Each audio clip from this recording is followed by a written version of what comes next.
Hello friends, नमस्कार। मेरा नाम है चंद्रजीत मुखर्जी और आप लोग देख रहे हैं डी कोड आईएएस का यूट्यूब चैनल। दोस्तों, ये हम लोगों की कंटिन्यूएशन की आखिरी क्लास होगी नेपाल के बारे में। और ये नेपाल के बारे में जो क्लास है, ये क्लास हम लोगों ने पहले ही नेपाल की कॉन्स्टिट्यूशन हिस्ट्री के बारे में पढ़ लिया था। अब हम कॉन्स्टिट्यूशन हिस्ट्री के छोड़कर हम कॉन्स्टिट्यूशन हिस्ट्री को ख़त्म करके अभी हम लोग लास्ट क्लास में देख चुके हैं कि 2015 में एक और अमेंडमेंट होती है, मेजर अमेंडमेंट, और उसमें एक ही चीज़ की इम्पोर्टेंस दी गई है, जिसका नाम है, जिस शब्द का नाम है, या जो शब्द है वो है इंक्लूजन। इंक्लूजन वाले एस्पेक्ट को 2007 के कॉन्स्टिट्यूशन ऑफ नेपाल में इनकॉर्पोरेट किया गया है, जिससे कई सारे ऐसे लोग हैं, खास करके माइनॉरिटीज़ में बहुत सारे लोग हैं, या ऐसे बहुत सारे तेराई रीजन के ट्राइब्स हैं, उन लोगों की डिमांड को मान लिया गया है और कहा गया है कि एक चीज़ करी जाएगी, और वो है एक मेन स्ट्रीम में इनका इनकॉर्पोरेशन। मेन स्ट्रीम में इनका, इसलिए इंक्लूजन जो है ये एक एस्पेक्ट है जो नेपाल के 2015 के कॉन्स्टिट्यूशन में डाला गया है। तो इस 2015 के अमेंडमेंट के बाद नेपाल का constitution has become more and more inclusive, more and more accommodative. ठीक है, तो इससे क्या हुआ है, 2007 का जो कॉन्स्टिट्यूशन था नेपाल का, that became more and more accommodative and inclusive. ठीक है, इसमें कुछ और चेंजेस भी करी गई थी, जैसे एक मेजर स्ट्रक्चरल चेंजेस भी करी गई थी, जिसमें फेडरेशन को जो है और ज़्यादा मजबूत बनाया गया था, जिससे समझ में आता है कि वो और ज़्यादा डिसेंट्रलाइज करना चाहते हैं या और ज़्यादा रिप्रेजेंटेटिव बनाना चाहते हैं। तो लेकिन मेजर शब्द जो जिस चीज़ की वजह से जाना जाता है, दैट इज इंक्लूजन।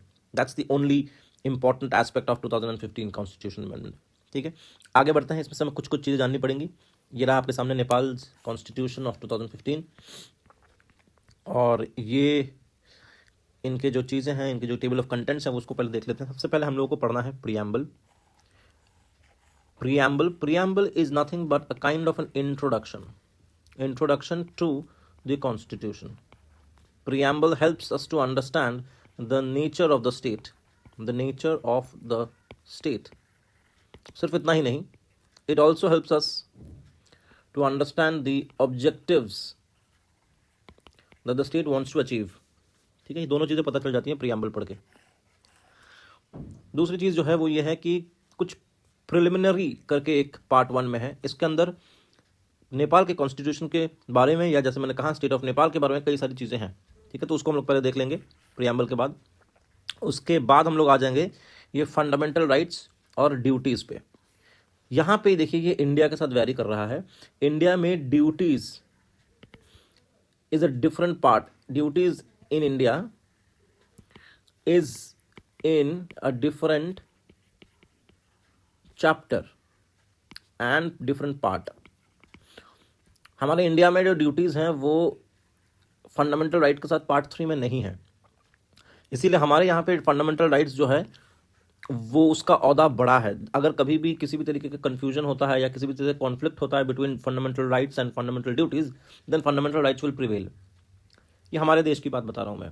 हमारे देश में फंडामेंटल राइट्स को आप इम्प्लीमेंट करवा सकते हैं थ्रू जुडिशरी, ड्यूटीज़ को आप इम्प्लीमेंट नहीं करा सकते हैं। Duties are non justiciable. हमारे इंडिया में ड्यूटीज़ आर नॉन जस्टिशिएबल। हमारे इंडिया में ड्यूटीज़ को इनकॉर्पोरेट कराने के अलग तरीके हैं। हम इसको स्टैट्यूटरी या एक स्टैट्यूट के थ्रू से इम्प्लीमेंट करा सकते हैं, लेकिन नॉट थ्रू आर्टिकल 32। ये मेन मुद्दा है। नॉन जस्टिशिएबल मतलब नॉट अंडर आर्टिकल 32। लेकिन यहाँ पे आप देखिए कि फंडामेंटल राइट्स और ड्यूटीज़ को एक साथ एक ही चैप्टर में रखा गया या एक ही पार्ट में रखा गया, which is part 3, which makes both of them at equal status. ये मेजर डिफरेंस है, ये आपको समझना होगा। इसके बाद राइट टू फ्रीडम इंडिया में भी है, इक्वलिटी इंडिया में भी है, कम्युनिकेशन भी इंडिया में है, आर्टिकल 19 के अंदर आ जाता है। जस्टिस, ये भी इंडिया में है। Rights of victims of crime, ये एक चीज़ है जो इंडिया से डिफर करती है, हम लोग के इतना ब्लेटेंटली नहीं है। Right to life with dignity, ये भी इंडिया में है, आर्टिकल 21 के अंदर। राइट ऑफ विक्टिम, एक विक्टिम जब क्राइम से पीड़ित होता है तो उसके क्या क्या अधिकार हैं, ये थोड़ा सा डिफरेंट है, ये हमें देखना पड़ेगा। राइट अगेंस्ट टॉर्चर, ये भी हमारे यहाँ पे डायरेक्टली नहीं है इंडिया में, यहाँ पे इन लोग बता रहे हैं। इसके अलावा प्रिवेंटिव डिटेंशन है, untouchability, discrimination. Right to property India में था, इंडिया में इस चीज़ को डिलीट कर दिया, अबॉलिश, इंडिया में इसको अबॉलिश कर दिया गया था इन 1978 through 44th amendment, constitutional amendment 1978। लेकिन यहाँ पे अभी भी ये फंडामेंटल राइट है। रिलीजियस भी अभी इंडिया में है। राइट टू इन्फॉर्मेशन, ये हमारे इंडिया में अभी भी है, आर्टिकल 19 के अंदर। प्राइवेसी हाल फिलहाल में इंडिया को जुडिशरी के थ्रू से मिला है। इंडिया में ये पुट्टुस्वामी जो केस है, पुट्टुस्वामी, इस केस के बाद इंडिया में ये एक अधिकार बन के आया है under article 21 in India. Right against exploitation ये भी है, राइट रिगार्डिंग क्लीन एनवायरमेंट हम लोगों ने 21 के अंदर ही वो कॉन्स्टिट्यूट कर रखा है। राइट टू एजुकेशन हमारे यहाँ पे भी है। Right of language culture, right to employment, ये अगेन द डिफरेंट थिंग, ये भी डिफरेंट है इंडिया से। इंडिया में राइट टू एम्प्लॉयमेंट है ही नहीं। राइट टू एम्प्लॉयमेंट वाला कोई ऐसा फंडामेंटल राइट हमारे इंडिया में नहीं है। Right regarding labour, right regarding labour, right regarding labour, okay, ये हम लोग अगर राइट अगेंस्ट एक्सप्लॉयटेशन इंडिया में कन्वर्ट करके पढ़ने की कोशिश करें तो वहां पर हम लोग बात करते हैं कि लेबरर्स जो होते हैं उनको बॉन्डेड लेबरर्स नहीं बनाया जा सकता। ठीक है, इसको अगर हम टैली करना चाहते हैं इंडिया के साथ तो इंडिया में बॉन्डेड लेबर्स के खिलाफ फंडामेंटल राइट है विच इज अंडर आर्टिकल 23। और अगर चाइल्ड के बारे में बात करें तो राइट एक्सप्लॉयटेशन से रिलेटेड तो ये 23 एंड 24 में है।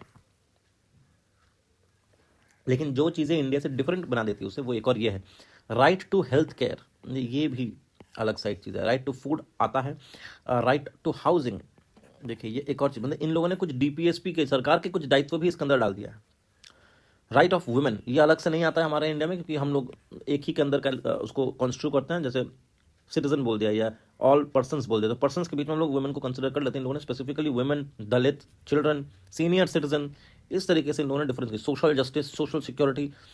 ठीक है, राइट अगेंस्ट एग्जाइल, ठीक है, ये भी बहुत ही एक डिफरेंट चीज़ है। कॉन्स्टिट्यूशन रेमेडीज, इंप्लीमेंटेशन ऑफ ये 3 अच्छा हमारा चीज़ में है। सो कॉन्स्टिट्यूशनल रेमेडीज भी हमारे यहाँ पे है अंडर आर्टिकल 32 और उससे आप इंप्लीमेंट करते हो एफआर को। ये भी है ड्यूटीज ऑफ सिटीजन, इसको भी इसी के अंदर डाल दिया गया है पार्ट 3 के अंदर। हमारे यहाँ पे ये पार्ट 4A में है। ठीक है, चलिए उसके बाद directive principles of state policy. ये directive principles of state policy basically the responsibility,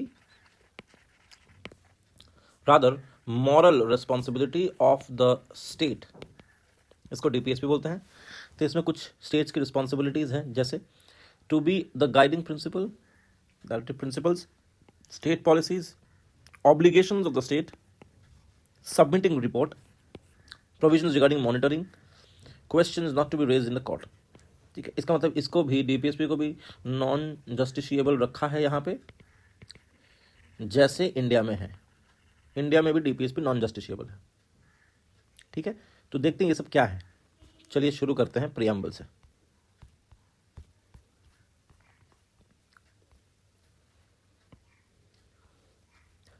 We the people of Nepal exercise the sovereign powers inherent in us, embracing the sovereign right of people, embracing the sovereign rights of people, the right to autonomy and self-rule by maintaining Nepal's independence, sovereignty, geographical integrity, national unity, freedom and dignity। इस पूरे हिसाब lines का मतलब यही है कि नेपाल के लोग जो हैं वो अपना सॉवरन राइट जो है वो इस्तेमाल कर रहे हैं, which is inherent to them. वही सॉवरन राइट के बेसिस पे वो ऑटोनॉमी और सेल्फ रूल की डिमांड कर रहे हैं, मतलब वो इस राइट की डिमांड कर रहे हैं जिसको हम लोग कहते हैं right to self determination, right to self determination. तो ठीक है, वो ये कर रहे हैं, no problem. Remembering the glorious history of the historical people's movements, armed struggle, time and again, and the sacrifices made by the people for the national interest, democracy, progressive change, and recognizing the martyrs, the disappeared citizens and the victims। इसका क्या मतलब है? जैसे हम लोग सबको पता है कि जब भी हम लोग कॉन्स्टिट्यूशन पढ़ते हैं या कॉन्स्टिट्यूशनल हिस्ट्री पढ़ते हैं तो उसका जो कंटिन्यूएशन है वो बेसिकली मॉडर्न हिस्ट्री किसी भी देश का जो होता है, या जो फ्रीडम स्ट्रगल जिसको हम लोग कहते हैं, ये जो होती है यही से निकल कर आती है इंडिपेंडेंस, और वहीं से निकल कर आती है आपका कॉन्स्टिट्यूशन। अब अगर तुम किसी राजा के अंडर हो तो वहां से भी आपको स्ट्रगल करके इंडिपेंडेंट बनना पड़ता है। ऑटोनॉमी से लेकर के डेमोक्रेसी तक का जो सफर है, यहां पे ये बताया जा रहा है कि ऑटोक्रेसी से लेकर डेमोक्रेसी का जो जर्नी है, इस जर्नी को याद करो, ये बताया जा रहा है। Just like paying a tribute to all those who have sacrificed their lives in attaining this particular journey from autocracy to democracy. इसके बाद ये कहा जा रहा है कि जब कॉन्स्टिट्यूशन बन गया थे तो all forms of discrimination and operations created by the feudal autocratic centralised and unitary system, इन सबको खत्म कर दिया जाएगा. गुड, ठीक है. और फिर मल्टी कास्ट, मल्टीलिंगुअल, मल्टीकल्चरल, मतलब सब कुछ जो है, no gender discrimination, caste, religion, language के ऊपर कोई भी ऐसा डिस्क्रिमिनेशन नहीं होगा. डाइवर्सिटी को, यूनिटी इन डाइवर्सिटी को प्रमोट किया जाएगा. हार्मोनियस एटीट्यूड्स को प्रमोट किया जाएगा. कल्चरल सॉलिडारिटी लाई जाएगी. प्रिंसिपल्स ऑफ प्रोपोर्शनल इंक्लूजन होगा and participation to ensure equitable economy, prosperity, social justice, मतलब टॉलरेंस रहेगी. Racial forms of all forms of racial untouchabilities को रोका जाएगा. तो एक तरफ आप कह सकते हैं कि नेपाल ये वही देश है जो एक समय पे, ये सब क्या है, ये सब गोल्स हैं. What Nepal wants to achieve. ठीक है. तो ये वही नेपाल है जहां पे मल्टी पार्टी सिस्टम को भी बंद कर रखा गया था, जिसके लिए 1979 से प्रोटेस्ट शुरू हो गए थे.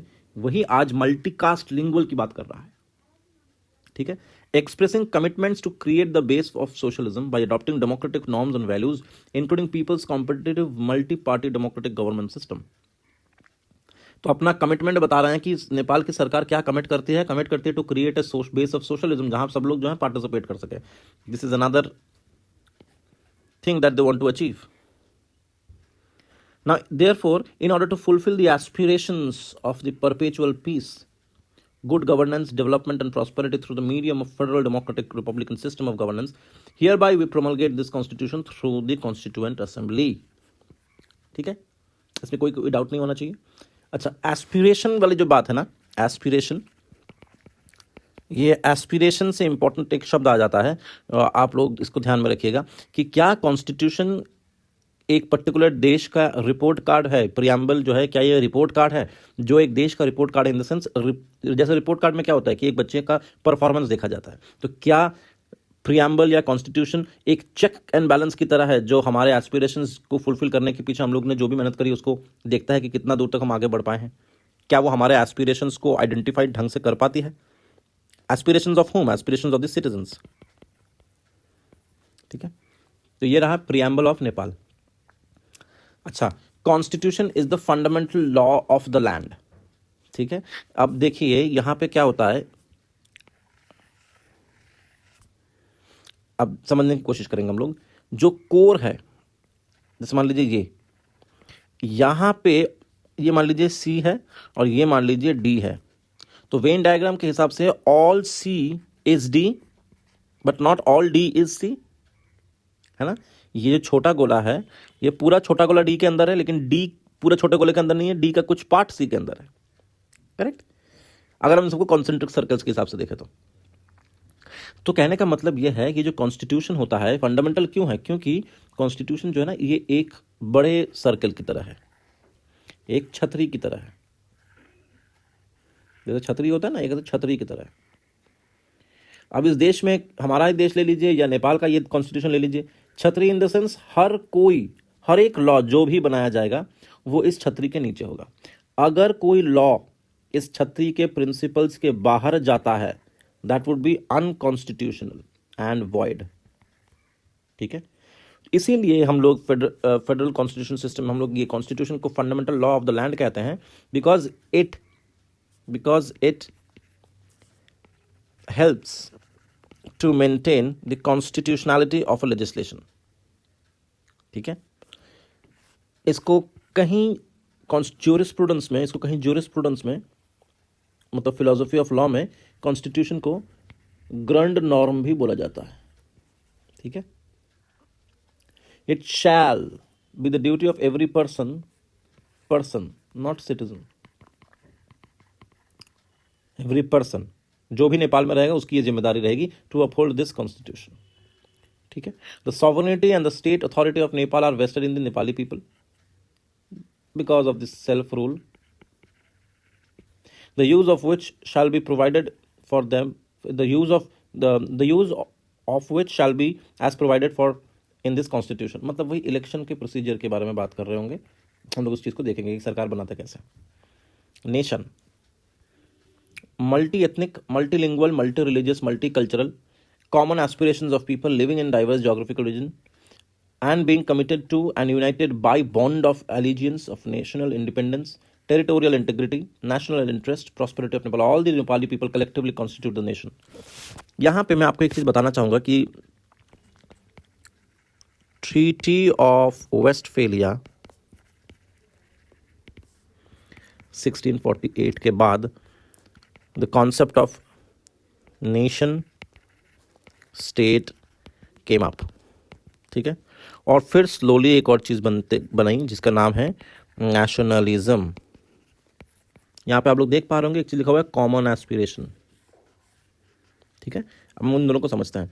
देखिए, एक नेशन जो है ये बनता है out of nationalism.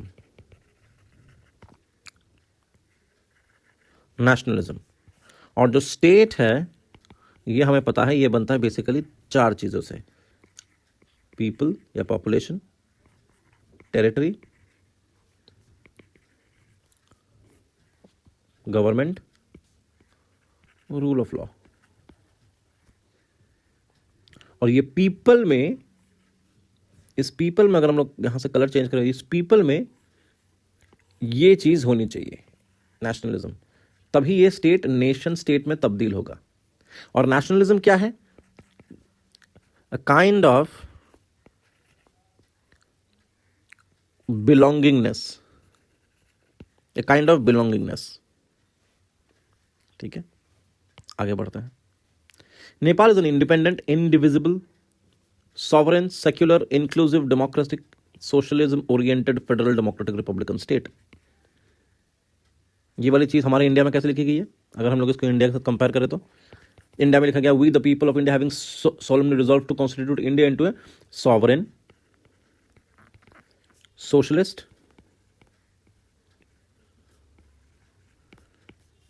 socialist, secular, democratic republic. ठीक है. The territory of Nepal shall constitute the territory existing at the commencement of this constitution. भी constitution की जब बन रही थी उस समय जितनी बड़ी उनकी टेरिटरी थी वही उनकी टेरिटरी है. Such other territories as may be acquired after the जो भी हम लोग उसके बाद, जो भी कॉन्स्टिट्यूशन ऑफ नेपाल के बाद सरकार, नेपाल की सरकार जो भी टेरिटरी को एक्वायर करेगी वो भी उसके अंदर आ जाएगा. ठीक है. All the mother tongues spoken in Nepali shall be the national language. This is absolutely different from what we have. We do not have, India do not have a national language. Hindi, English are our official language. ठीक है. National interest, independence, sovereignty, national territorial integrity, nationality, autonomy, self respect, ये सब चीज़ें जो हैं ये नेपाल की interest की बातें में बात कर रही है. These are all national interest. हमारे इंडिया में what is national interest? We are still failing to understand और टू डिफाइन इट, बिकॉज एक बार आप डिफाइन कर दोगे तो दैट बिकम रेस्ट्रिक्टेड. हमारे यहाँ पे जो this is quite inclusive. Nepal की जो नेशनल इंटरेस्ट का जो डेफिनेशन है इट इज़ क्वाइट इंक्लूसिव. लेकिन हमारे इंडिया में जो इसका डेफिनेशन है ये इंक्लूसिव नहीं है, ये एवर एक्सपैंडिंग है. और वहीं पे कई बार सुप्रीम कोर्ट बोल देता है कि हमारे इंडिया में नेशनल इंटरेस्ट जो है एक वाइल्ड फायर की तरफ बढ़ रहा है. Everything and anything can be clubbed under national interest. एक टॉपिक है इंडिया में काफ़ी अभी आजकल चल रहा है, वो है national interest versus judicial review. अगर आपको चाहिए इस बारे में कुछ लेक्चर तो मैं आपको इस टॉपिक के बारे में बता सकता हूँ. उसको कमेंट सेक्शन में ज़रूर लिख के भेजिए फिर. ठीक है. अच्छा, नेपाली जो है in Devanagari script shall be the language of all the businesses in Nepal. ये ऑफिशियल लैंग्वेज अलग से भी दिया गया ऑफिशियल ट्रांजैक्शन के लिए. In addition to Nepali language, a province shall select one or more national languages that are spoken by a majority of people in that province. ये भी आप कर सकते हो. Other matters concerning languages shall be decided by the government of Nepal on the recommendation of the language commission. अब ये language commission एक नया से बनाया गया है, इंडिया में ऐसा कुछ नहीं है. Flag, national flag of Nepal consist of 2 juxtapose मतलब साइड बाय साइड रखा हुआ है, ट्राइंगल है, मतलब कुछ ऐसा है फिगर. ठीक है, क्रिम्सन कलर बेस पे है. ये पूरा मैप के बारे में ही चर्चा करी जा रही है. The method of drawing the flag and other particulars relating thereto shall be set out in schedule 1. तो शेड्यूल 1 में किस तरीके से ड्रॉ करी जाएगी नेशनल फ्लैग, इसके बारे में बताया जा रहा है. तो ये बहुत इंपॉर्टेंट चीज़ नहीं है अभी के लिए. National anthem of Nepal shall be there set out in schedule 2. ठीक है. The coat of arms of Nepal shall be set out in schedule 3, ठीक है। और जो नेशनल फ्लावर है उनका वो है रोडेंड्रम एबोरियम, ये उनका नेशनल फ्लावर है। Crimson is the national colour, cow is the national animal. तो ये कुछ चीज़ें यहाँ पे दी गई है, ठीक है। अब इस वीडियो को यहीं पे ख़त्म करेंगे। अगर आपको ये वीडियो अच्छा लगा है तो please subscribe to the channel, और हम लोग नेक्स्ट वीडियो में फंडामेंटल राइट्स को क्लियर कर देंगे।